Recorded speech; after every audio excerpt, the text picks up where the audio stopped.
তো গত 29 তারিখ তো দ্বিতীয় দফার ভোট শেষ হলো। Yes yes. তো এবারে 4 তারিখ পর্যন্ত একটু রেস্ট নেবেন তো নাকি? রেস্ট? দেখুন, যখন আমি বেলুন বানাতে গেছিলাম তখন আমাকে বিবেকানন্দ বলেছিলেন যে কর্ম করে যাও, ফলের আশা করুন। আরে এটা তো শ্রীকৃষ্ণ বলেছিলেন। শ্রীকৃষ্ণ হয়তো বিবেকানন্দকে বলে গেট থেকে বেরিয়ে গেছেন, কিন্তু আমাকে তো বিবেকানন্দ বলেছে।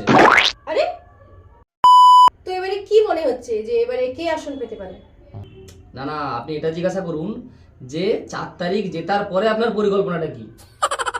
আরে আপনাকে কে ভোট দেবে বলুন তো? আপনার কি মনে হয় শুধুমাত্র এই রাজ্যের লোক আমাকে ভোট দেয়? তো তাহলে কারা দেবে আপনাকে? ইউকে, ইউএসএ, রাশিয়া থেকে যারা গ্রামের গলি দেখতে আসে, ঢালাই রাস্তা দেখতে আসে, তারা আমাকে ঢেলে ঢেলে ভোট দিয়ে যায়। তাহলে আপনার ধারণা যে আপনি জিতে যাবেন? আমি হচ্ছি সেই পরীক্ষার্থী যে পরীক্ষার সময় মার্কশিট হাতে নিয়ে পরীক্ষা দিতে বসে, বুঝলেন? আরে সোজাসুজি বলুন না যে আপনি ছাপ্পা মেরেছেন। ছাপ্পা?